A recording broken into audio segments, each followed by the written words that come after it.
देखा रात को FIR भी दर्ज हो गई और उसके बाद सुबह सवेरे सफदर अवान को गिरफ्तार भी कर लिया गया। अगर ये काम वफाकी हुकूमत ने करना था तो हम इसके अंदर काबिल ज़मानत दफात लगाते, कोई दफ़ा ही अच्छी लगा लेते। यहाँ से अंदिया मिलता है कि ये ड्रामा हो रहा है, ये खेल रचाया जा रहा है। मैं आपसे ये पूछता हूँ कि क्या अगवा जो है, किडनैपिंग है, क्या वो ताज़ीरात पाकिस्तान के तहत जुर्म नहीं है? और ये अगर जुर्म है तो जुरिस्डिक्शन किसकी है? आप अगर इल्ज़ाम लगा रहे हैं तो आपको IG ने कहा होगा। ये किस किस्म का IG है कि उसने FIR दर्ज नहीं कराई? अब तो वो अगवा नहीं है, आप इसकी FIR क्यों नहीं दर्ज कराते?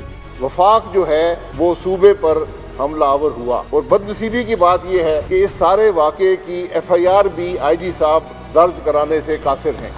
ये किस तरह एक 22 ग्रेड का अफसर कहे जिसकी सूबे की पुलिस उसके मातहत हो, वो किस तरह ये कह सकता है कि मुझे अगवा कर लिया गया? अगर वो अगवा कर लिया जाता है तो फिर उस सूबे में कौन महफूज है? बिस्मिल्लाहिर्रहमानिर्रहीम, अस्सलाम वालेकुम नाज़रीन, आप लाइव प्रोग्राम देख रहे हैं। मैं इमरान खान हूँ। इशूज़ आपके सामने आ गए, आपने भी सुन लिए। मैं मेहमानों का तारुफ कराऊँ और डायरेक्टली बातचीत शुरू करते हैं क्योंकि टाइम कम होता है। शहजाद चौधरी साहब मौजूद हैं, किसी तारुफ के मोहताज नहीं है, सीनियर दिफाई और सियासी तज्ज़ियाकार हैं। बहुत मेहरबानी सर आपकी। हमारे साथ डॉक्टर फ़ारूक सलीम साहब मौजूद हैं, सीनियर तज्ज़ियाकार हैं और इकोनॉमिस्ट हैं, बहुत अच्छे। बहुत मेहरबानी सर, ज्वाइन करने के लिए शुक्रिया आपका। PJ बीर साहब, आप भी किसी तारुफ के मोहताज नहीं हैं, सीनियर जर्नलिस्ट हैं और एक लंबा बैकग्राउंड है आपका। बहुत शुक्रिया, बड़ी मेहरबानी सर आपकी। मैं इससे पहले कि फ़ारूक सलीम साहब आपके पास इकॉनमी का मामला लेकर आऊँ, मुझे डायरेक्टली ज़रा शहजाद चौधरी साहब से पहले जाना है उनके पास और उनसे पूछना है कि जो कराची वाला इशू है, ये ऊँट कौन सी करवट में बैठेगा, इसका मुस्तकबिल क्या होगा? क्या ये मामला ऐसे ही ख़त्म हो जाएगा? यानी लोगों की दिल आज़ारी इस बात पे हुई है कि मज़ार कायद की बेहुरमती हुई है। अब लोगों को ये बताने की बजाय कि वो बेहुरमती हुई और उसके ऊपर क्या सज़ा होनी चाहिए, कोई उसके ऊपर माफ़ी मांगेगा, इसके बजाय बहस ये शुरू कर दी गई है कि पुलिस को क्यों दबाव डालकर FIR करवाई गई या गिरफ्तार करवाया गया। बहस चेंज हो गई है, पहला वाला इशू कहीं गायब होता जा रहा है, हालांकि लोग उस पर बात करना चाहते हैं। शहजाद चौधरी साहब। Imran Khan, thank you very much. 3-4 चीज़ें बिल्कुल स्ट्रेट वे वाजे कर देता हूँ। पहली बात तो ये है, 3 हिस्से हैं इस सारी कहानी के। पहला वो जो कि बेहुरमती की गई कायद के मज़ार की। आज चादर और चार दीवारी की बेहुरमत की बात की जाती है। बदकिस्मती से हम उससे पहले अपने बाप की कब्र और उनके मज़ार की बेहुरमती की बात करना भूल गए। मेरा ख्याल है उसको सामने बिल्कुल सेंटर में लेके आना चाहिए। ओरिजिनल सिन जैसे कहते हैं, सिन वहाँ पे कमिट हुआ। अब भले आप उस पर कार्रवाई करें ना करें, लेकिन एक कानून मौजूद है और आपको ये हक नहीं है कि कोई शिकायत लेके आए तो आप उस शिकायत का ये कहें कि ये शिकायत जायज़ नहीं है या इस पर FIR दर्ज नहीं होती। वो हक सिर्फ और सिर्फ इन्वेस्टिगेशन के बाद आपके यहाँ हिस्से आता है या कोर्ट के पास है। लेकिन यहाँ पर जज, ज्यूरी और एग्जीक्यूशनर सब एक ही बन गए। ये वो शिकायत है जो कि आम तौर पे ये सूबे औरों से करते हैं। यहाँ पर सूबा या उसका IG या उसकी पुलिस ये खुद ही जज, ज्यूरी और एग्जीक्यूशनर बन गए इस मामले के अंदर। तो पहली गलती वो जो कि कैप्टन सफदर ने वालड़बाजी मचाई, हमारे बाप की, हमारे कौम के बाप की, फादर ऑफ द नेशन की कब्र पे जो जिस किस्म की उनकी उसकी इज्जत को उन्होंने चाक किया, मेरा ख्याल है कि उसका सबसे पहला मुकदमा। दूसरा मसला आ जाता है IG का कि IG वॉज अनविलिंग। 2 सवाल पैदा होते हैं। जब IG अनविलिंग है तो IG अनविलिंग किस किस चीज पे है? उसकी क्या मर्जी है कि कौन सा FIR वो होने देगा और कौन सा FIR नहीं होने देगा? SHO की जिम्मेदारी बनती है FIR लिखने की या कि IG से इजाजत लेनी पड़ती है FIR लिखने के लिए? अच्छा, क्या एक अमीर और गरीब के लिए कानून एक जैसा नहीं है? ये भी चीज आती है। तीसरा ये कौन कहता है कि हमारी रिवायत है कि हम अपने मेहमानों के जो जुर्म हैं उसको हम जुर्म नहीं कहते क्योंकि हमारी रिवायत में ही शामिल। आपकी रिवायत में ही शामिल है कि आप अमीर के लिए एक डिफरेंट कानून करते हैं और गरीब के लिए एक डिफरेंट कानून करते हैं। आप जाके सिंध में जाके देख लीजिए आपके यहाँ क्या रिवायत कायम है। खुदारा उसी रिवायत का पास रख लिया होता और किसी गरीब को समझते हुए और पाकिस्तान के इस गरीब अवाम के जो बाप की कब्र थी उसकी इज्जत रखते हुए ये कर लेना चाहिए था। तीसरा, इस तमाम मामले को बनाने के बाद, और अब तो एक और भी चीज़ आ गई कि कमरे का दरवाज़ा तोड़ा गया, वो तोड़ा गया या नहीं तोड़ा गया, लेकिन जो तीसरा हिस्सा आया वो इस किले के, इसको किला तामीर करना था, इस बुनियाद के ऊपर एक किला तामीर करना था। और ये जो तामीर किला करना था वो 3 चीज़ों के खिलाफ था। फिर से फौज के खिलाफ, यानी हर्जा सराय ये कि फौज ने अबडक्ट किया या अबडक्ट करवाया, या जिसने अबडक्ट किया या करवाया, आईजी को करवाया या नहीं करवाया, ये इस्टेब्लिश होना है। लेकिन ये कहा जा रहा है तो कहानी उस पर बनाई। ये देखिए चल के जा रहे हैं, आपकी तस्वीरों में नजर आ रहा है पुलिस के साथ किसने अबडक्ट करवाया। अच्छा, और उसके बाद दूसरी बात ये कि फिर सूबे और वफाक के दरमियान में, तो मैं कहता हूँ ना ये सूबे वफाक का दरमियान प्रॉब्लम है, ना ये फौज और सूबे का मसला है, या फौज और आईजी का मसला है, ना ये इदारों की लड़ाई है। ये है रूल ऑफ लॉ का सवाल। रूल ऑफ लॉ के अंदर बदकिस्मती से अली शाह साहब फेल कर गए, उनके आईजी फेल कर गए, उनकी तमाम पुलिस का निज़ाम फेल कर गया, एक एग्जेक्टिव फेल कर गया। तो मेरा ख्याल है इस मसले के 3 हिस्सों पे बहस होनी चाहिए, सिर्फ एक चीज़ पे बहस नहीं होनी चाहिए। जी ठीक है, अब पीजे मीर साहब अपनी राय आप इस पे दे दें कि बनेगा क्या। यानी पीपल्स पार्टी, ऐसा लगता है कि आर्मी चीफ की टेलीफोन कॉल से वो खुश हो गए शायद, और अब वो सिर्फ गोंगलियों से मट्टी झाड़ रहे हैं, और अपोजिशन के बीच में वो मामला वैसा नहीं रहा जो पहले था। लेकिन बाबा कौम के मज़ार की बेहरमती वाला मामला जो है वो वहीं खड़ा है, वो अभी भी वहीं पे है, उस पर माफ़ी नहीं मांग रहा। वो कह रहा है मैं अगले साल फिर जाऊंगा, जाके यही करूंगा दोबारा वहां पे। तो अगर इस तरह के अगर हमने आप कह लो कि पब्लिक डोमेन में ये एक्शंस देखने हैं और politically particularly from law makers, तो फिर हमें ऐसे लॉ मेकर्स पाकिस्तान में नहीं चाहिए। यार कम से कम आप उस शख्स का तो एहतराम करो जिसने आपको ये सरजमीन दी है, कम से कम उसका तो एहतराम कर लो, कोई भी हो, I don't care whoever it is. लेकिन हम क्या कर रहे हैं, हम अपना मजाक उड़ा रहे हैं, उड़वा रहे हैं, आप इदारों को अंडरमाइन कर रहे हैं हर जगह। ये आईजी ये बिल्कुल अच्छी बात की है मेरे भाई ने कि आप मुझे बताओ कि can an IG commander of the chief force be arrested? Impossible. जरूर समन कर लेते हैं, जरूर बुला लेते हैं, आप मशवरा कह लें, लेकिन हम हर चीज नेगेटिव पे लेते हैं। कोई किसी को बुलाता है, ओ ले जी उसको बुला लिया, उसको झाड़ दिया, ये कर, no it doesn't work like that. हमारी जो हायरार्की तो आईजी दरखास्त दे देना, आईजी एफआईआर करवा दे, दरखास्त दे दे अगर अगवा हुआ है तो। ये अब ये इसको करना चाहिए ना, क्योंकि जब सारे लेटर्स एक ही आप कह लो कि वो प्रिंट से निकलते हैं तो आपको वही पता चल जाता है it was a pre planned thing. somebody must have directed somebody कि ये सारों को आप कर दो। ये तो वही बात होगी ना कि जब क्राइसिस हो तो पुलिस कहे नहीं जी मैं तो छुट्टी पे जा रहा हूं, या फौज को कह दो जंग हो रही है नहीं जी हम घर जा रहे हैं। और यार क्राइसिस के ऊपर आपने अपने आप को हैंडल करना है। अगर आप नहीं कर सकते हैं, frankly then you are not capable, that these officers should be removed from service. Period. They should be removed from service. We don't need such officers. ये तो हमारे मुहाफिज होने चाहिए, ये तो हमारे सेवियर होने चाहिए। वो खुद ही अगर कहे जी मैं अफगान हो गया हूं तो मुझे बताओ, तो फिर इनकॉम्पिटेंट पुलिस होगी ना वहां की। आपने पहले भी आईजी के साथ क्या किया है, आज भी आप क्या कर रहे हैं, आईजी खुद हो रहे। हमने पुलिस को इमरान, हमने पुलिस को जब तक सेपरेट नहीं किया, इंडिपेंडेंट नहीं किया, आप देखेंगे कि इस तरह के वाक़े आते रहेंगे। पुलिस हमारे बड़े अच्छे ऑफिसर्स हैं, we have got competent professional officers in this country जो कि ट्रेनिंग भी लेके आए हैं, यहां से भी हैं। आपका ट्रेंड चेंज हो गया, लेकिन जब आप इसको पॉलिटिसाइज करोगे तो रिजल्ट वही निकलेगा, क्योंकि किसी ना किसी ने तो गर्दन पकड़ी। एक सवाल और पैदा होता है सर, देखिए एक सवाल और पैदा होता है, इनका कोई भी मामला हो जाए पॉलिटिकल एलीट का पाकिस्तान में, उसको पर्सनल ले लेते हैं। बाबा कौम के मामले को पर्सनल कौन लेगा साहब? कोई तो हो ना जो खड़ा होकर कहे ये मेरा पर्सनल मामला है। हर आम पाकिस्तानी तो कह रहा है कि मेरा पर्सनल मामला। बड़ी जबरदस्त बात की इमरान, आपने जो बात कर दी है, मैं समझता हूं ये हमारा नेशनल डायलेमा है। कौन ओनरशिप लेगा, कौन बोलेगा? कोई नहीं बोलता। बड़ी जबरदस्त बात की आपने। ये क्यों नहीं बोलते हैं? ओ यार यहां तो बोल दो, show your guts, show your feelings, show your national, आप कह रहे हो नेशनलिज्म दिखाओ। यहां क्यों नहीं दिखाते? क्यों? क्योंकि हर बंदा कहीं ना कहीं अलाइंड है। Forget these alignments Imran. ये जो आपने भी पॉइंट रेज किया है, I think this is the first time हमें अपना नेशनल कैरेक्टर अब दिखाना है। अगर आप नहीं दिखाएंगे तो फिर यही इस तरह के साने आप हमेशा फेस करते रहेंगे। We have to be nationalist. Farooq Hussain साहब, आप शानदार इकोनॉमिस्ट हैं, लेकिन उससे पहले हम सब पाकिस्तानी हैं, और मैं चाहता हूं कि आपकी राय इसके ऊपर राय। देखिए, जब आप एक आम पाकिस्तानी के पास जाते हैं जिसकी किसी पॉलिटिकल पार्टी से ऐसी कोई वाबस्तगी नहीं है, लेकिन हर एक की वाबस्तगी बाबे कौम के साथ है, इसका अल्टीमेटली कोई ना कोई रिएक्शन तो होगा, और वो मौजूद है। इससे पहले कि वो रिएक्शन बाहर आए, स्टेट को रिस्पॉन्सिबिलिटी लेनी चाहिए थी, हुकूमत वक्त को। आपके ख्याल में मिस हैंडल हुआ है ओवरऑल ये सारा इशू? जी इमरान साहब, दो सामने रखता हूं, एक सियासी हकीकत और एक माशी हकीकत। सियासी हकीकत इस वक्त ये है कि हमारी सारी की सारी सियासी क़यादत जो है वो इतनी शदीद संगीन किस्म के आपस में इख्तलाफात में डूब चुकी है कि सच का पता नहीं चल रहा। जो ऑपोजिशन जमातें हैं वो कहती हैं कि जी ये जो इलेक्टेड प्राइम मिनिस्टर हैं ये सिलेक्टेड हैं, ये एक्चुअली इलेक्टेड नहीं है। जो हमारे वजीर आज़म साहब हैं वो कहते हैं कि ये ऑपोजिशन जो है ये गैंग ऑफ डेकॉइड्स है, ये चोर और डाकू हैं।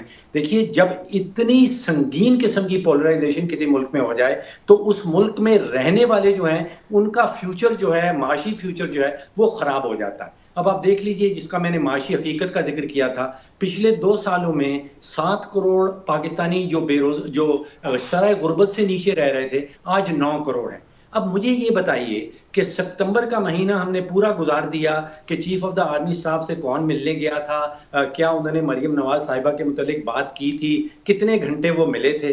फिर अक्टूबर का महीना शुरू हुआ तो फिर वहां वो गद्दारियों के तमगे किसको दिए किसको नहीं दिए गए।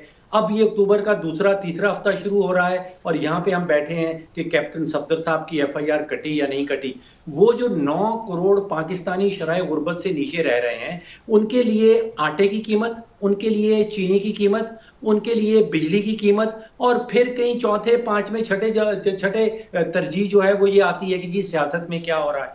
हमारी पूरी की पूरी सियासी क़यादत, हुकूमती पार्टी भी और अपोजिशन की पार्टी भी मुकम्मल तौर पे सियासत पे फोकस कर रहे हैं, एक दूसरे के गला दबाने के लिए चले हुए हैं। और वो जो 22 करोड़ पाकिस्तानियों की तरजीहात हैं, जिसमें आटा है, जिसमें चीनी है, जिसमें बिजली है, उसके मुतल्लिक कोई पॉलिसी जिक्र नहीं हो रहा। ये सारे नॉन इश्यूज हैं। यकीन कीजिए, ये 22 करोड़ पाकिस्तानियों के लिए नॉन इश्यूज हैं। उनके लिए इशू ये है कि भाई 2 साल पहले 35 रुपए का किलो आटा मिल रहा था, आज ये 70 रुपए पे पहुंच गया है। ये हुकूमत इसका कोई पॉलिसी क्यों नहीं बनाती? और अगर हुकूमत पॉलिसी नहीं बना रही तो फिर ऑपोजिशन कोई हमें पॉलिसी बना के बताए कि जी ये मुतबादिल पॉलिसी है।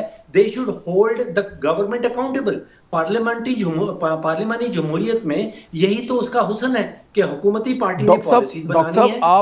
आपने जो अब नुक्ता बयान किया ना, यहां से मुझे एक सवाल करने दीजिए। एग्जैक्टली आप ठीक है कि हुकूमत अगर नहीं कर पा रही तो फिर अपोजिशन कोई रास्ता तो दिखाए बजाय तनकीद करने के। अब मैं आपके पास सवाल लेकर आता हूं कि इतने गंभीर मसाइल में फंसी हुई हुकूमत, या नाको नाक जहां तक फंसी हुई है, एक्चुअली मुझे आज आपसे बात भी यही पूछनी थी, वे फॉरवर्ड क्या है, कैसे निकल सकते हैं इसमें से, और ये क्राइसिस क्या ऐसा है जिससे निकलना वाकई इतना मुश्किल हो? ये गवर्नेंस का इशू है या दूसरे फैक्टर्स हैं? एक्चुअली हुआ क्या इनके साथ? ये महंगाई कैसे आ गई? देखिए, पहला नुक्ता जो है बड़ा बुनियादी नुक्ता है इमरान साहब, वो ये है कि सियासत और मईशत का एक बड़ा गहरा गठजोड़ है। दुनिया का कोई मुल्क ऐसा नहीं है जहां पे सियासी अदम इस्तेहकाम हो और उसकी मईशत ठीक हो गई हो। आप पाकिस्तान का हाल देखिए कि इस वक्त पीक पे पहुंची हुई है हमारी पोलराइजेशन, और हम बात कर रहे हैं मईशत की। जिस मुल्क में सियासी अदम इस्तेहकाम है उसकी मईशत कहीं जाने वाली नहीं है। ये मैं नहीं कह रहा हूं, मैंने कुछ दिनों पहले IMF की एक स्टडी पढ़ी है। उन्होंने 170 ममालिक की स्टडी की है जो 1960 से शुरू होती है 2004 तक, और वो कहते हैं कि कोई मुल्क ऐसा नहीं है जहां पे सियासी अदम इस्तेहकाम हो और उनकी मईशत ठीक हो जाए। हमारी मईशत ठीक नहीं हो सकती जब तक, देखिए, सियासतदानों को एक दूसरे के ऊपर जाती हमले बंद करने होंगे, सियासतदानों को एक दूसरे को गालियां निकालना बंद करनी होंगी। ये सब नॉन इश्यूज हैं। सियासतदानों को पॉलिसी के ऊपर बात करनी है।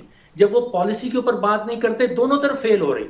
ऑपोजिशन भी पॉलिसी नहीं दे पा रही, हुकूमती जमात भी पॉलिसी नहीं दे पा रही। इसलिए ये दोनों जमातें नॉन इश्यूज में पड़ जाती हैं कि जी COS ने किसको बुलाया किसको नहीं बुलाया, कैप्टन सफदर का क्या बनेगा। लेकिन फरूक भाई, इससे आगे निकल गए ना, इससे आगे निकल गए, आगे ये निकल गए कि अब इमरान खान तो कहते हैं चोर और डकैत हैं, मैंने तो इनसे लेने हैं पैसे और मैं करूंगा इनको गिरफ्तार। अब उनसे मशवरा लेने का तो सवाल ही पैदा नहीं होता। हुकूमत अगर तनहा निकलना चाहे तो कैसे निकले? देखिए, मैं ये समझता हूं कि मैं बैठ के जब हुकूमती खसारे गिनता हूं, कि हुकूमत, हमारी हुकूमत साल का जितना खसारा कर देती है, तो मुझे एहसास ये होता है कि पाकिस्तान एक इंतहाई अमीर मुल्क है, हमारे वसाइल इतने ज़्यादा हैं, लेकिन क्योंकि हुकूमत उसको ज़ाया कर देती है। आप सोचिए कि पब्लिक सेक्टर एंटरप्राइजेस तकरीबन 197 हुकूमती रियासती इदारे जो हैं वो साल का 1800 अरब रुपया नुकसान कर देती हैं। बिजली का जो सेक्टर है वो आज हमें पता चला कि हमारे जो गर्दिशी करदा जात हैं वो कहीं 2100 अरब से भी तजावज़ कर चुके हैं। मुझे याद है कि अगस्त 2018 में जब पीटीआई की हुकूमत आई थी तो पावर डिवीजन वालों ने हमें बताया था कि भाई वो पीएमएलएन वाले बड़ा बुरा हाल कर गए हैं, 1100 अरब का गर्दिशी करदा छोड़ गए हैं। तो हमने 2 सालों में वो 1100 से 2100 कर दिया। इतने वसाइल इस हुकूमत के पास मौजूद हैं, इस रियासत के पास मौजूद हैं। हम 1800 अरब अपना बचा सकते हैं पब्लिक सेक्टर एंटरप्राइजेज में, जिसमें PIA, Pakistan railways, Pakistan steel, हम टैक्स वसूल करते हैं और वो डुबो देते हैं पीआईए के अंदर और पाकिस्तान रेलवेज के अंदर। हुकूमत को सिर्फ ये करना है कि अपने खसारे खत्म नहीं कर सकती तो आधे कर दें। हम तनकीद करते हैं 1100 अरब का जो डिफेंस का बजट है, मेरे भाई अगर 2100 अरब का आपने नुकसान कर दिया है अपने बिजली के शोबे में, अगर 50% वहां पे हम बचत कर लेते तो हमारा डिफेंस का बजट तो मुफ्त में निकलता है। इसको वो कहते हैं अंग्रेजी में लो हैंगिंग फ्रूट, यानी कि ये फल हैं सारे जो बड़ी आसानी से तोड़े जा सकते हैं, लेकिन क्योंकि हुकूमत जो है वो सियासी जंग में मुब्तला रहती है। ये एक सेकंड सर, देखिए ये जो गर्दिशी करते इसके पीछे कुछ रीजंस थी, वो रीजंस तो पीटीआई ने आके खत्म की, बिजली की कीमत भी बढ़ा दी, चोरी भी बंद कर दी, 2 नंबरियां बंद की। वो कहते हैं तो फिर ये गर्दिशी कर्जा बढ़ता क्यों जा रहा है साहब, यानी और ज्यादा रफ्तार से बढ़ रहा है? इसका सवाल तो उमर यूब साहब देंगे, इसका सवाल जो बाकी वुज़रा हैं इस मिनिस्ट्री के वो देंगे। हमें तो मैं आपको हकीकत बता रहा हूं कि 1100 अरब का हमें बताया गया था और आज अगर मेरा तखमीना आप पूछें तो ये गर्दिशी करदा तकरीबन 2400 अरब से तजावज़ कर चुका है। इसका मतलब कि जो हमें बताया जाता था कि हमने बिजली की चोरी पे कंट्रोल कर लिया, वो सब अफसाने थे, उसमें हकीकत बिल्कुल नहीं थी। हमें दरख्त नहीं गिनने की हुकूमत कितनी छलांगे मार रही है, हुकूमत कितनी मीटिंग्स करती है, हमें फल देखना है कि क्या मिला। फल बहुत ही कड़वा मिला। पिछले 2 साल से जितनी भी बातें की गई उनका फल आपके सामने है। ठीक है, वो आटे की कीमत में, वो बिजली की कीमत में और वो चीनी की कीमत में आपके सामने। जी फारूक साहब, अब मामला यह है कि जब मैं नेक्स्ट के बाद दोबारा वापस आऊंगा तो फिर मैं आपसे ये पूछूंगा कि माशी अदादोशुमार जो हुकूमत बता रही है, वो कह रहे हैं कि बहुत सारी जगहों पे अच्छे अदादोशुमार आ रहे हैं, कुछ अच्छी रिपोर्ट्स भी हैं, क्या वाकई हैं? ये मैं बाद में आपसे पूछूंगा। ब्रेक लेते हैं, वापस आते हैं, फिर बात करते हैं। वेलकम बैक नाज़रीन। अभी फारूक साहब कह रहे थे, शहजाद चौधरी साहब, के मामला यह है कि सियासी अदम इस्तेहकाम की मौजूदगी में IMF की रिपोर्ट भी है और दुनिया भर के ममालिक की उन्होंने कहा कि उसमें एग्जाम्पल कोट की गई है, 170 ममालिक का डाटा और बहुत सारी दहाइयों पे मुहित है। उसके साथ आपकी इकॉनमी नहीं चल सकती। तो सर हमें तो फिर कोई नया मॉडल बनाना पड़ेगा, क्योंकि यहाँ तो सियासी अदम इस्तेहकाम नहीं आ सकता। इमरान खान का चेहरा नहीं देखना चाहती है सारी अपोजिशन, और इमरान खान जो है वो इनके पैसे वापस निकलवाना चाहते हैं। अब इस किस्म के हालात में इस्तेहकाम पैदा करने का तो एक ही रास्ता है कि इन सबको पकड़ के अपोजिशन को या तो इमरान खान साहब अंदर दे दें या इमरान खान साहब हुकूमत छोड़ दें, इनकी हुकूमत वापस आ जाए। कराची वाले मामले में 2 चीज़ें हमें नोट करनी है आपके सवाल के जवाब में।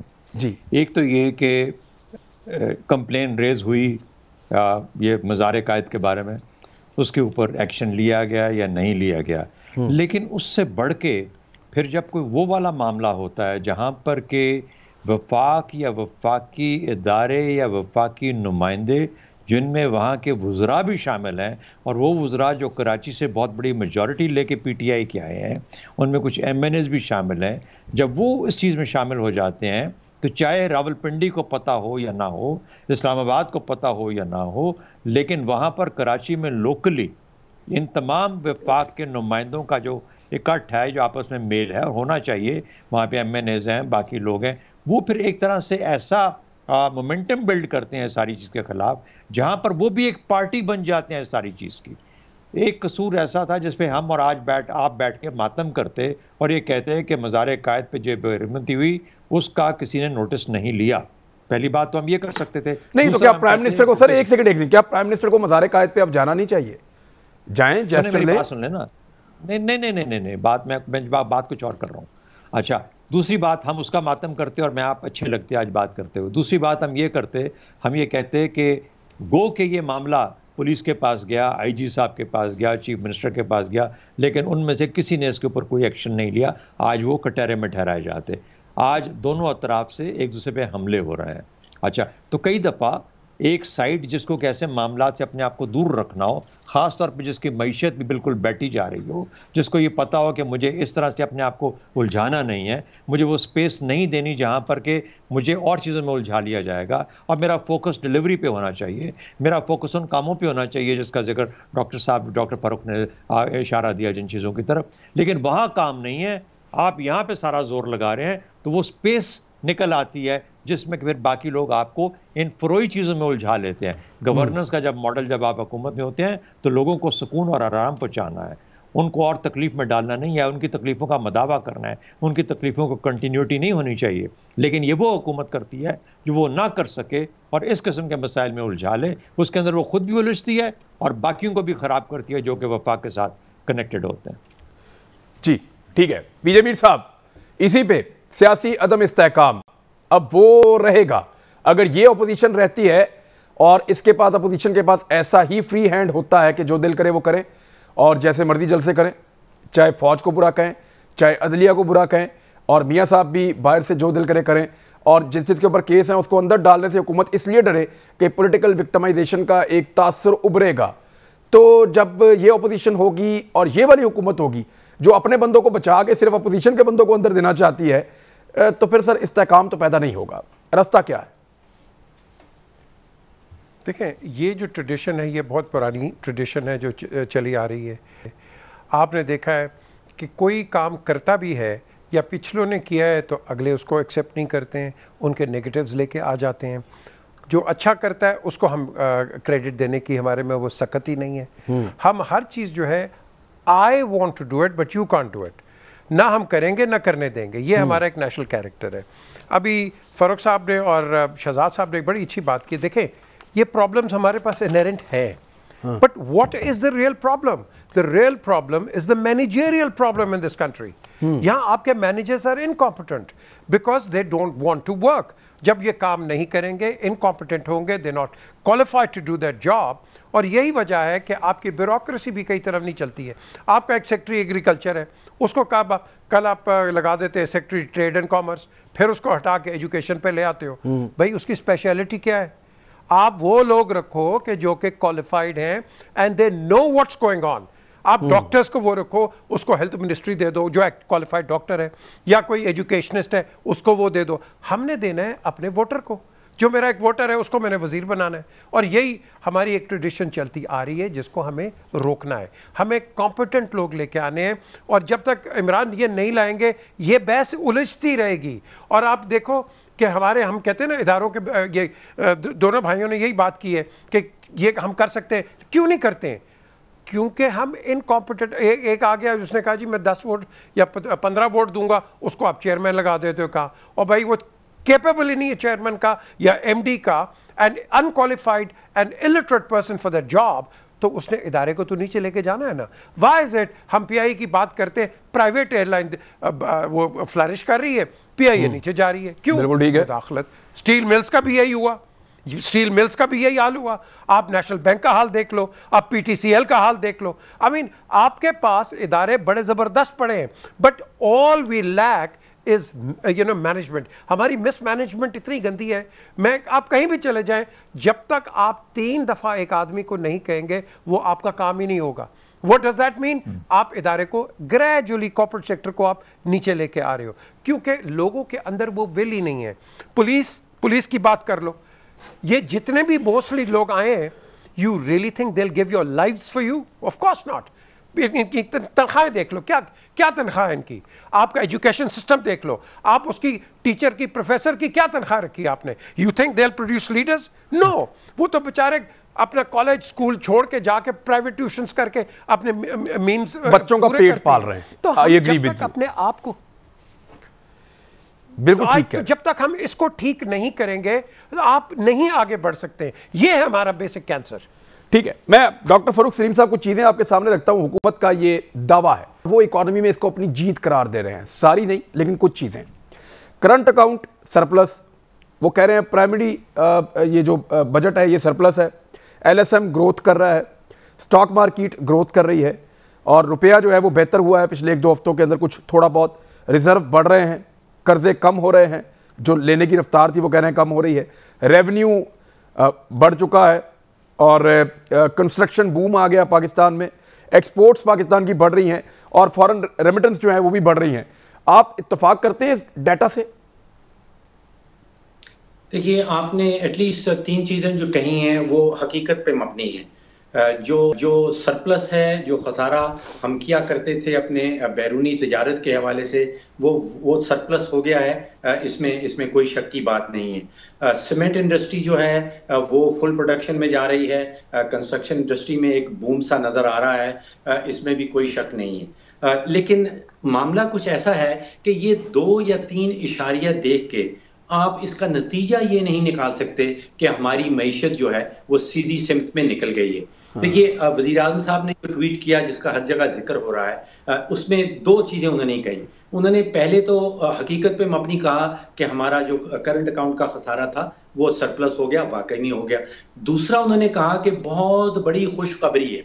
अब यहाँ पे मैं समझता हूँ कि वज़ीर आज़म साहब को उन्होंने जो फौज रखी है एक एडवाइजर की, वो उनको बड़ी बुरी तरह गुमराह कर रही है। और उसकी वजह मैं ये बताता हूँ कि आप सोचिए कि आज से 2 साल पहले जो सर्वेज आ रहे थे उसमें 7 करोड़ पाकिस्तानी शराय गुर्बत से नीचे थे। आज तकरीबन हमारी 41% आबादी जो है, तकरीबन 9 करोड़ पाकिस्तानी जो है वो शराय गुर्बत से नीचे हैं। अब मुझे ये बताइए कि जो दिहाड़ीदार बड़े शहरों में, बड़ी मार्केट्स के बाहर, आप किसी बड़े शहर में चले जाएं, वो अपना बेलचा और हथौड़ा लेके मार्केट्स के बाहर इंतजार करते रहते हैं कि आज हमारी दिहाड़ी लग जाए। उनकी किसी ऐसे दिहाड़ीदार के पास जाएं जिसकी 10-15 दिन से दिहाड़ी ना लगी हो, और उसके पास मैं जाऊं और उसको मैं ये कहूं कि भाई आपको बड़ी खुशखबरी देने आया हूं, आपको बड़ी मुबारक हो, हमारा जो करंट अकाउंट का खसारा है वो सरप्लस में चला गया है। तो आप मुझे बताइए कि वो अपने हथौड़े या अपने बेलचे का क्या इस्तेमाल करेगा?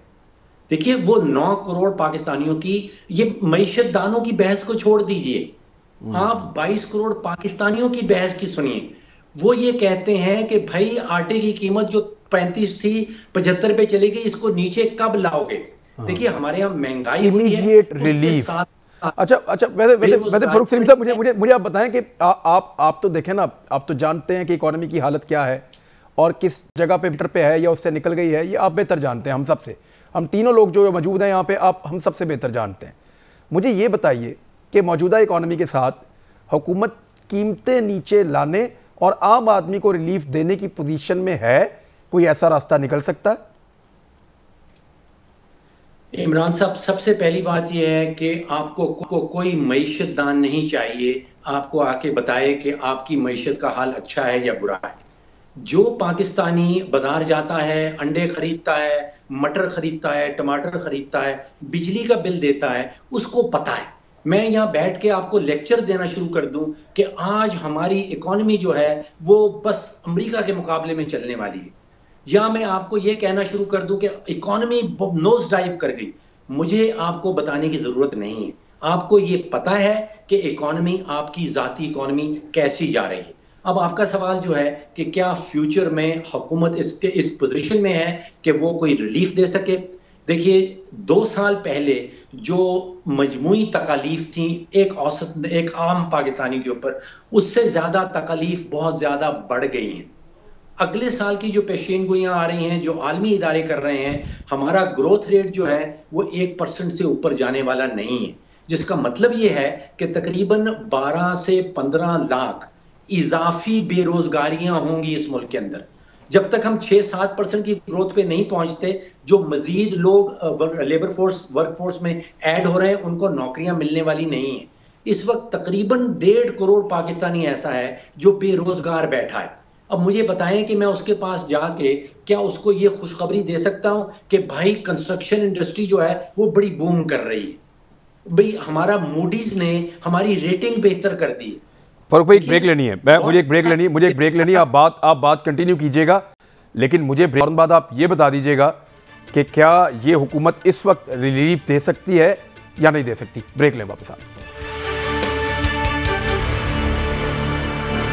वेलकम बैक नाज़रीन। फारूक सईम साहब, देखें मुद्दा वही खड़ा है, क्या इस इकॉनमी के साथ या इस हालत में जितने अच्छे हैं या जितने बुरे हैं रिलीफ मुमकिन है?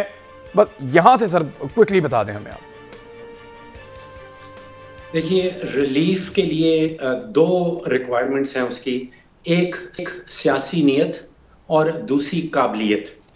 मैं यकीन से कह सकता हूं कि वजीर आजम साहब की दिली ख्वाहिश है कि वो पाकिस्तानी अवाम को किसी किस्म की रिलीफ प्रोवाइड करें।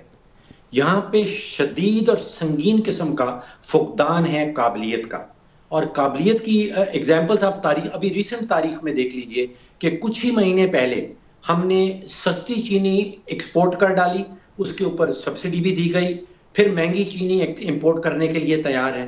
कुछ ही महीने पहले हमने अपनी गंदम सस्ते दामों इंटरनेशनल बाजार में बेच डाली, अब हम वही गंदम जो है महंगे दामों उसको इंपोर्ट कर रहे हैं। देखिए, आज the problem is with policy का प्रॉब्लम है और काबिलियत आपको नजर नहीं आ रही अनफॉर्चुनेटली, लेकिन ये मुमकिन है, क्विकली सर, मुमकिन है जी, बिल्कुल मुमकिन। आप सोचिए कि गंदम, आप देख लीजिए गंदम का क्या हाल, उम्मीद रहनी चाहिए और किबला दुरुस्त होना चाहिए। शहजाद चौधरी साहब, सर ये अब मुझे बताएं कि ये अपोजिशन और हुकूमत की इस जंग के बीच में अपोजिशन ने क्या कुछ गेन कर लिया है, या कराची जलसे के बाद कोयटा जलसा, ये मोमेंटम जो बनाना चाहती है अपोजिशन, ये बन रहा है या नहीं बन रहा? अगर पहली बात, अगर हम ये एग्री कर लें और मान लें कि स्पेस क्रिएट हुई है गवर्नमेंट की नाकामी, नाअहली, नालायकी, इन चीज़ों की वजह से, तो वो पॉलिटिकल स्पेस किसी न किसी ने ऑक्यूपाई ज़रूर करनी चाहिए। अगर कोई नहीं करेगा तो वो लोग भी उतने ही नालायक होंगे। अच्छा, दूसरी बात यह है कि यहाँ पर सियासत का एक बहुत बड़ा रोल है कि किस किस्म की सियासत खेली जाती है। इमेजिन करें कि क्या पाकिस्तान आर्मी या पाकिस्तान की मिलिट्री कहीं जा रही है, इधर ही रहेगी और उसी तरीके से रहेगी जैसे आज से पहले रहती रही है। आइंदा भी उसका उसी किस्म का रोल होगा। इसका रोल एक आर्बिटर का भी है, इसका रोल एक बड़े का भी है, इसका रोल पूरे पाकिस्तान भर में है। इसको नाराज़ कर लेना, इससे जंग कर लेना, इसको अपने मुकाबले पे ले आना, ये कहाँ की अक्लमंदी है, सियासी अक्लमंदी। तो जो थोड़ा बहुत कम समझदार है वो इसको मुकाबला करेगा, जो ज़रा थोड़ा ज़्यादा समझदार है वो इसके साथ बातचीत करके अपना रास्ता सीधा करने की कोशिश करेगा। गिलगित बल्तिस्तान के इलेक्शंस बहुत इंस्ट्रक्टिव होंगे मेरे लिए, ये देखने के लिए कि कौन सी पार्टी गेन असल में की है, किस पार्टी ने इस स्पेस को ऑक्यूपाई किया है। पीजे मीर साहब, क्या गिलगित बल्तिस्तान में लोग सरप्राइज दे सकते हैं? नॉर्मली हुकूमत की हुकूमत बन जाती है वहां पे।